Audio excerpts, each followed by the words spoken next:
बहुत समय पहले ढोलकपुर के जंगल में कालू कौआ अपनी पत्नी टूनी और बेटी टुनटुनी के साथ रहता था।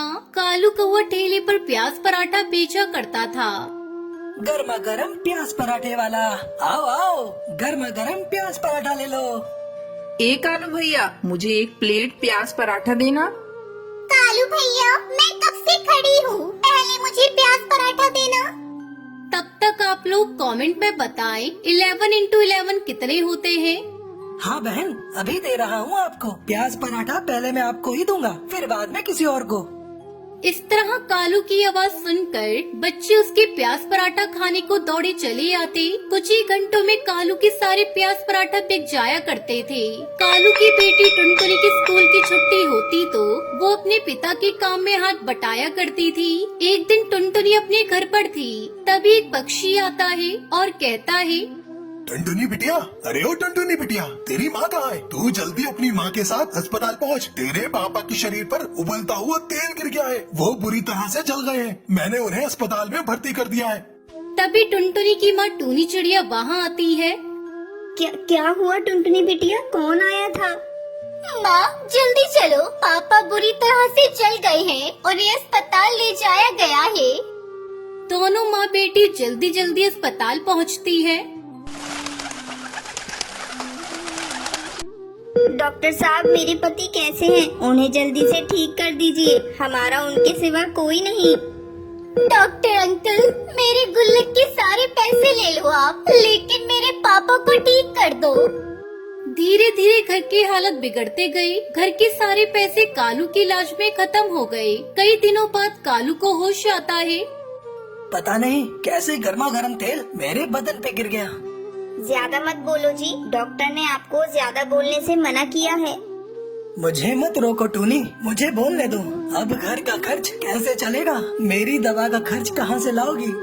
टुनटुनी अपने पिता को इस तरह परेशान देखकर वो कहती है, पिताजी, आप बिल्कुल चिंता मत करो, मैं हूँ ना, मुझे प्याज पराठा अच्छी तरह से बनाना आता है। आप बस आराम करो, मैं और मम्मी मिलकर सारा काम संभाल लेंगे।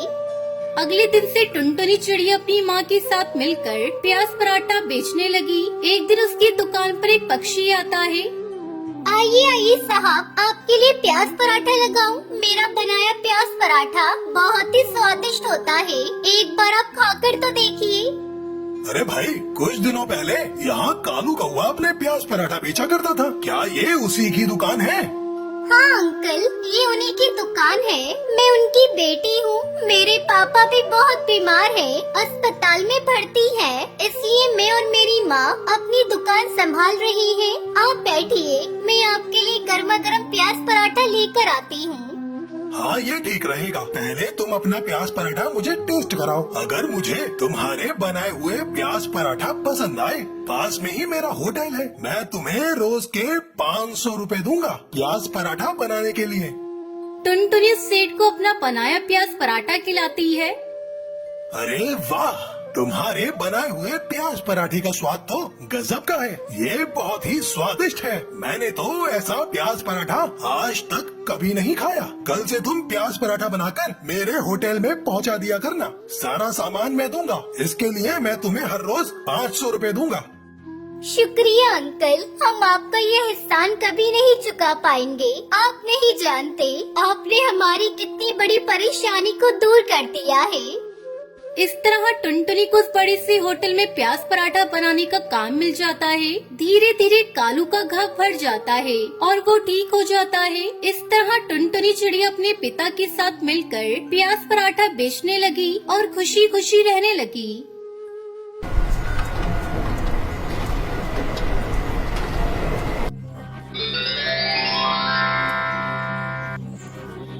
हरिपुर नाम के जंगल में टूनी नाम की एक चिड़िया अपनी बेटी टुनटुनी के साथ रहती थी। टुनटुनी के पिता उसके बचपन में ही मर गए थे। तब से उसकी माँ ही हर तरह से टुनटुनी की परवरिश करती थी। अपनी बेटी को किसी चीज की कोई कमी नहीं होनी चाहिए, ये सोचकर माँ टूनी बहुत मेहनत करती थी। और टुनटुनी अभी छोटी थी, इसलिए वो उसे भी अपने साथ लेकर जाती थी।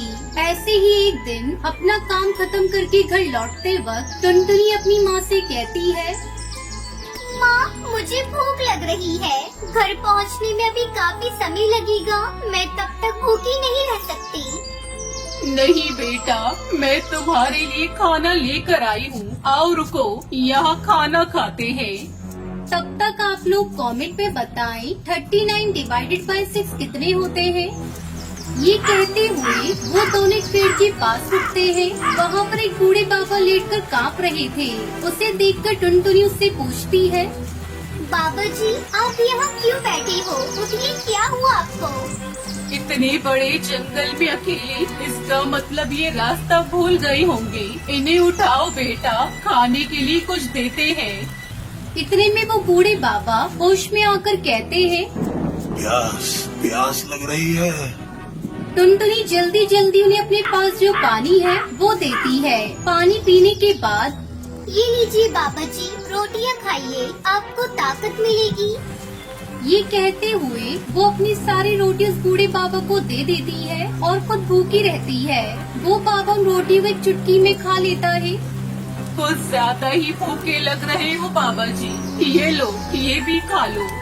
ये कहते हुए टूनी भी अपनी सारी रोटियां दे देती है। बेटा, मुझे रोटियां देने के लिए आपका बहुत बहुत शुक्रिया, लेकिन मेरी भूख बिल्कुल भी नहीं मिटी है। बाबा, हमें माफ कर दीजिए। हमारे पास खाने के लिए जो कुछ भी था वो सब अपने आप को दे दिया। आप हमारे घर आ जाइए, जितनी चाहे उतनी रोटियां बना कर दूंगी। मेरी माँ जो बात कहती है वो करके दिखाती है बाबा जी। मुसीबत में पड़े लोगों की मदद करनी चाहिए। ये बात भी मुझे माँ ने ही सिखाई थी। वो आपकी मदद जरूर करेंगी। ये बात सुनते ही वो बूढ़ा बाबा एक बड़े से बिल्ली में बदल जाता है और टुनटुनी और टूनी उसे देखकर हैरान हो जाते हैं। अब बताओ, मेरी भूख मिटाने के लिए कितनी रोटियां बनाओगी? मदद करने के लिए आकार से या जीव से कोई मतलब नहीं है। मदद तो मदद होती है। मैंने तुमसे वादा किया था न कि तुम्हारी भूख मिटाऊंगी। मैं अपना वादा हर हाल में पूरा करूंगी। ये कहते टूनी अपने घर जाकर टोकरी भर की रोटियां बनाकर लाती है, लेकिन वो बिल्ला उन सारी रोटियों को एक ही बार में खत्म कर देता है। मेरी भूख अभी कम नहीं हुई है, और रोटियां लाओ। फिर से टूनी घर जाकर अगले दिन सुबह 2 टोकरियां भरकर रोटियां लेकर आती है। वो उन रोटियों को भी एक ही बार में खा लेता है। मेरी भूख अभी भी कम नहीं हुई है। अगले दिन 5 टोकरियां भर की रोटियां बनाते ही घर में सारा आटा खत्म हो जाता है। अब तो घर पे भी आटा खत्म हो गया है माँ। अभी भी बिल्ला भैया की भूख नहीं मिटी तो हम क्या करेंगे? बेटा, अगर मुझे कुछ हो जाए या बिल्ला मुझे सजा दे तो तुम अपना ख्याल रखना। बेटा, वो बस तुम्हें कुछ न करे, यही काफी है। ये कहते हुए टूनी अपनी बेटी को पास बिठाकर रोने लगती है। इतने में वो बिल्ला उनके घर आता है। मैं तुम्हारे पास ही आ रही थी। ये लो, 5 टोकरी रोटियां हैं। इन्हें खाने के बाद भी अगर तुम्हारी भूख नहीं मिटी तो और रोटियां बनाने के लिए मेरे पास आटा नहीं है। अब तुम मुझे जो चाहे वो सजा दे सकते हो। इतना सुनते ही वो विशाल बिल्ला एक परी चिड़िया के रूप में बदल जाती है। आप लोगों के कितने अच्छे दिल हैं। मैं आप लोगों से मिल पाई हूँ। मुझे इस बात की बहुत खुशी है। मैं आप लोगों की परीक्षा लेने के लिए आई थी। आप लोगों के बारे में जानने के लिए मैंने वो राक्षसी रूप लिया था, लेकिन आपने अपनी जुबान की खातिर अपना सब कुछ मुझे दे रहे थे। आप लोगों की अच्छाई मदद करने के हृदय के लिए मैं आपको एक इनाम देना चाहती हूँ। ये कहते हुए एक रोटी बनाने वाली मशीन को जादू से बनाकर वो उन्हें दे देती है। ये एक रोटियां बनाने वाला यंत्र है। इससे रोटियां बनाने के लिए आपको इसमें आटा डालने की भी जरूरत नहीं है। बस इसे अपने हाथ से घुमाते जाओ और इसमें से रोटियां निकलती जाएंगी। इसकी मदद से आपको कभी खाने की कमी नहीं होगी और जिंदगी आराम से कटेगी। इससे आप दूसरों की मदद भी कर सकती है। ये कहते हुए वो देव परी चिड़िया वहाँ से चली जाती है। उसके बाद टोनी उस यंत्र को इस्तेमाल करके अपने व्यापार को शुरू करती है। उसने जैसा सोचा था कि वैसे ही टुनटुनी को एक अच्छे स्कूल में पढ़ाती है। ऐसे ही बहुत सारी गरीब पक्षियों की भूख भी मिटाती रहती है।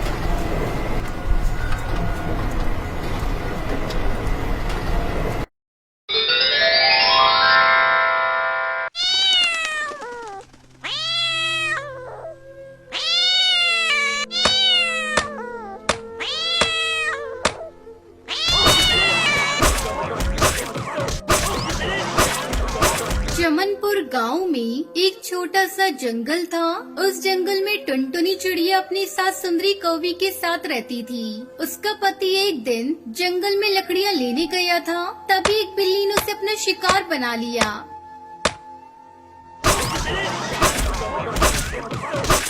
घायल कालू कौआ किसी तरह घर पहुंचता है। माँ, टुनटुनी, कहाँ हो? जल्दी बाहर आओ।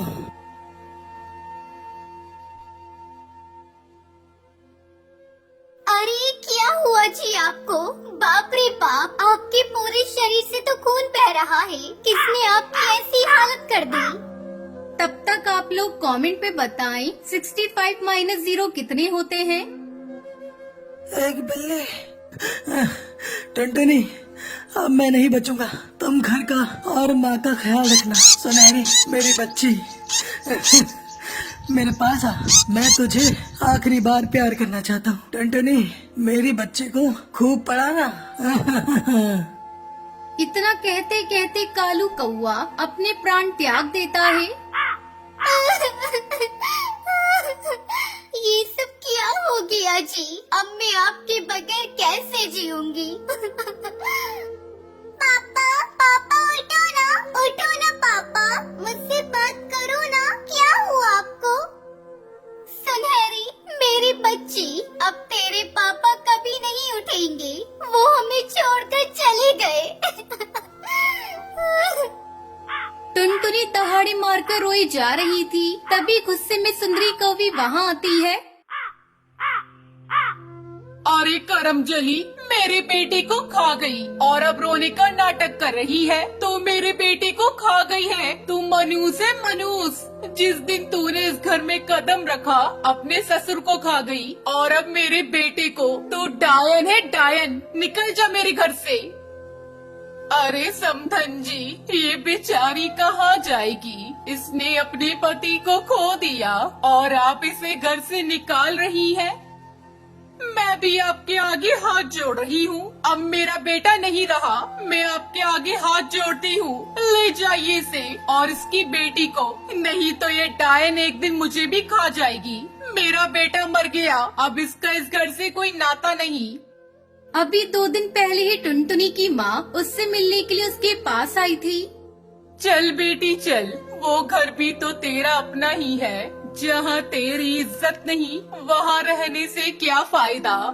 टुनटुनी अपनी बेटी को लेकर अपनी माँ के साथ अपने पिता के घर चली आती है। कुछ दिन बीत जाते हैं। एक दिन टुनटुनी की सहेली बुलबुल उससे मिलने आती है। अरे टुनटुनी, तूने अपनी कैसी हालत बना रखी है? किसी के चले जाने से जिंदगी खत्म नहीं होती। तुझे जीना होगा अपनी बेटी के लिए। मेरी एक बात मान, तुझे पानी पूरी बहुत अच्छी बनाने आती है। तू ऐसा कर, अपनी पानी पूरी को नया रूप दे दे और बेचना शुरू कर। तेरा मन भी लगा रहेगा, फिर 4 पैसे भी घर में आएंगे, जिससे तू अपनी बेटी को किसी अच्छे स्कूल में पढ़ा सकती है। बुलबुल की बातों ने टुनटुनी पर गहरा असर डाला। वो कुछ ही दिनों बाद अपनी रंग बिरंगी पानी पूरी बनाकर बेचना शुरू कर देती है। पानी पूरी ले लो, रंगीन पूरी, चटपटी पानी पूरी, खट्टी मीठी पानी पूरी ले लो, पानी पूरी। बहुत ही जल्द टुनटुनी की रंगीन पानी पूरी की डिमांड बढ़ जाती है। टुनटुनी की पानी पूरी की तारीफ जब उसकी सास सुंदरी कौवी को मिलती है तो उसे अपने किए पर पछतावा होता है। वो उसकी माँ के घर जाती है। अरे बहू, मुझे माफ कर दे। मुझे अपनी बेटी की मौत का बहुत बड़ा सदमा लगा था, इसलिए मैंने तुझे मनूस समझा। मुझे अब अपनी गलती का एहसास हो गया है। तू चल मेरी पोती को लेकर, अब से हम सब साथ में रहेंगे। टुनटुनी अपनी सास को माफ कर देती है और उसके साथ अपने पति के घर वापस चली जाती है। इस तरह वो रंगीन पानी पूरी बेचकर खुशी खुशी अपनी बेटी के साथ अपनी जिंदगी बिताने लगती है।